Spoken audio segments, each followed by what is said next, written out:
ഇന്ന് ഞാനിവിടെ മസാല ദോശയാണ് ഉണ്ടാക്കാൻ പോകുന്നത്. അതിനു വേണ്ടിയിട്ട് ദോശയിൽ തേക്കുന്ന പേസ്റ്റാണ് ആദ്യം ഞാൻ ഉണ്ടാക്കുന്നത്.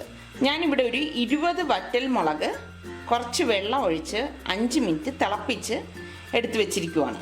പിന്നെ വേണ്ടത് 15 വെളുത്തുള്ളി. ഞാനിവിടെ ചെറിയ വെളുത്തുള്ളി എടുത്തുകൊണ്ടാണ് ഒരു 15 എണ്ണം എടുത്തത്.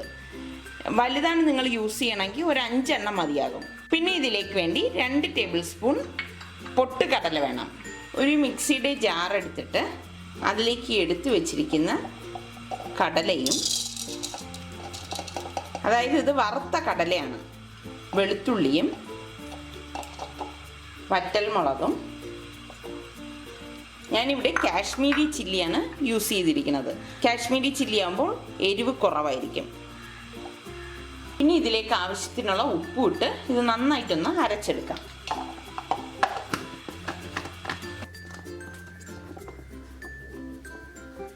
കണ്ടോ, ദോശയിൽ തേക്കാനുള്ള പേസ്റ്റ് ഇവിടെ തയ്യാറായിട്ടുണ്ട്. ഇനി നമുക്കിതൊരു ബൗളിലേക്ക് മാറ്റാം.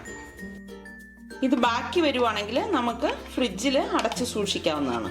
ഇനി മസാല ഉണ്ടാക്കാൻ വേണ്ടിയിട്ട് ഞാനിവിടെ 3 പൊട്ടറ്റോ ഉപ്പിട്ട് നല്ലതുപോലെ പുഴുങ്ങിയെടുത്ത് വെച്ചിട്ടുണ്ട്. പിന്നെ ഇതിലേക്ക് വേണ്ടിയിട്ട് 1 ടേബിൾ സ്പൂൺ ഇഞ്ചി വളരെ ചെറുതായിട്ട് അരിഞ്ഞതും, കുറച്ച് മല്ലിയില ചെറുതായിട്ട് അരിഞ്ഞത്, 3 പച്ചമുളക്, ഞാനിവിടെ 2 വലിയ സവാളയാണ് നീളത്തിൽ അരിഞ്ഞെടുത്ത് വെച്ചിരിക്കുന്നത്. ഇനി ഇത് എങ്ങനെയാണ് ഉണ്ടാക്കുന്നതെന്ന് നോക്കാം. എണ്ണ ചൂടാവുമ്പോൾ ഇടാൻ വേണ്ടിയിട്ട് ഞാനിവിടെ 1 ടേബിൾ സ്പൂൺ ഉഴുന്നുപരിപ്പും 1 ടേബിൾ സ്പൂൺ സാമ്പാർ പരിപ്പും 1/2 ടീസ്പൂൺ ചെറിയ ജീരകവും 2 വറ്റൽ മുളകും എടുത്തിട്ടുണ്ട്.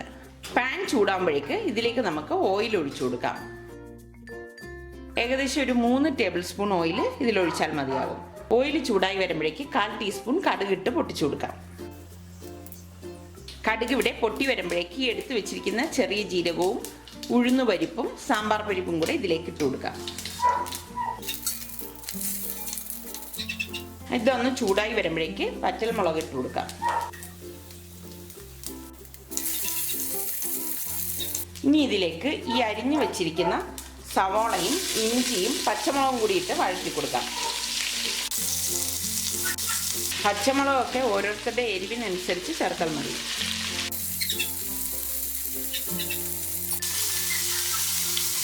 ഈ മസാല ദോശയിൽ ചേർക്കാനുള്ള ഉള്ളിയും പച്ചമുളകും ഒന്നും അധികം വഴലേണ്ട ആവശ്യമില്ല.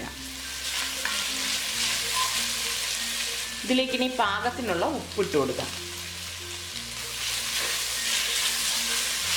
ഇതിലേക്ക് ഇനി 1/2 ടീസ്പൂൺ മഞ്ഞൾപ്പൊടിയും 1/2 ടീസ്പൂൺ കുരുമുളക് പൊടിയും 1 ടീസ്പൂൺ മല്ലിപ്പൊടിയും 3/4 ടീസ്പൂൺ ഗരം മസാല പൊടിയും 1/4 ടീസ്പൂൺ മുളക് പൊടിയും കൂടി ഇട്ട് നല്ലതുപോലെ ഇതൊന്ന് ഇളക്കി കൊടുക്കാം.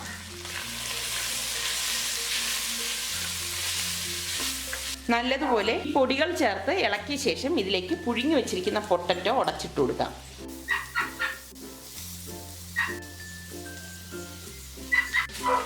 എല്ലാം കൂട്ടിയിട്ട് നല്ലതുപോലെ ഒന്ന് ഇളക്കി കൊടുക്കാം.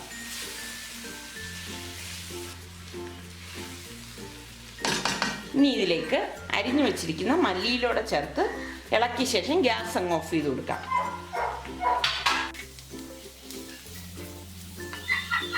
ദോശയിൽ ചേർക്കുന്ന മസാല ഇവിടെ തയ്യാറായിട്ടുണ്ട്. ഇനി നമുക്ക് ദോശ ഉണ്ടാക്കിയെടുക്കാം.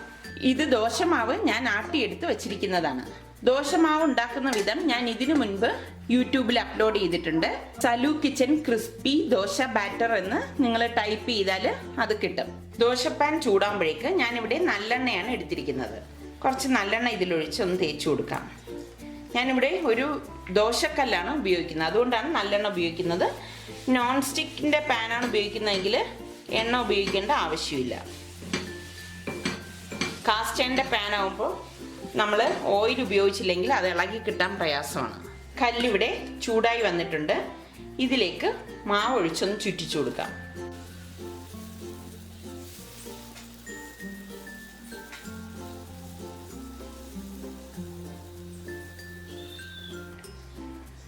ഇനി ഇതിനുള്ളിലേക്ക് 2-3 ഡ്രോപ്സ് നല്ലെണ്ണ കൂടി ഞാൻ ഒഴിക്കുകയാണ്. ഗീ ഇട്ടാലും മതിയാകും. അതൊക്കെ ഓരോരുത്തരുടെ ഇഷ്ടം അനുസരിച്ച് ചെയ്യാവുന്നതാണ്. ഞാൻ ഇതിലേക്ക് കുറച്ച് നെയ്യും കൂടി ചേർത്ത് കൊടുക്കുകയാണ്.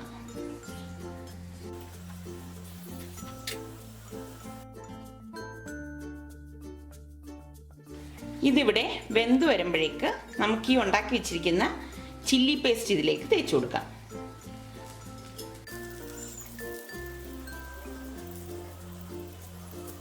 ഇനി ഇതിൻ്റെ സെൻറ്ററിലേക്ക് നമ്മൾ ഉണ്ടാക്കി വെച്ചിരിക്കുന്ന മസാല വെച്ച് കൊടുക്കാം. ഇതിന് മുകളിൽ ഞാൻ കുറച്ച് ചെറുതായിട്ട് അരിഞ്ഞ സവോളയും കുറച്ച് മല്ലിയിലയും ചെറുതായിട്ട് അരിഞ്ഞ് ഇവിടെ എടുത്തു വെച്ചിട്ടുണ്ട്. അതൊന്ന് വിതറി കൊടുക്കുകയാണ്.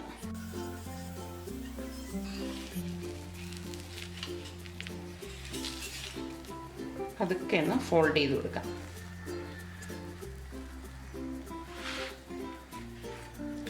സെന്ററിൽ അമർത്തേണ്ട ആവശ്യമില്ല, ഇതുപോലെ എടുത്താൽ മതിയാവും.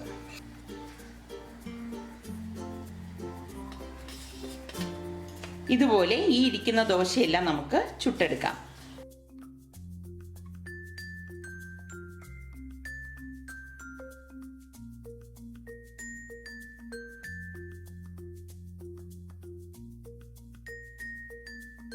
ഇനി നമുക്കിതൊരു സെർവിങ് പ്ലേറ്റിലേക്ക് മാറ്റാവുന്നതാണ്.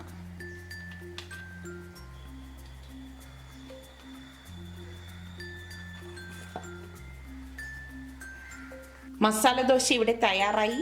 എല്ലാവരും ഇത് ട്രൈ ചെയ്ത് നോക്കുക. ഇത് വളരെ ടേസ്റ്റിയാണ്. ട്രൈ ചെയ്ത് നോക്കി ഇഷ്ടമാണെങ്കിൽ സബ്സ്ക്രൈബ് ചെയ്യുക.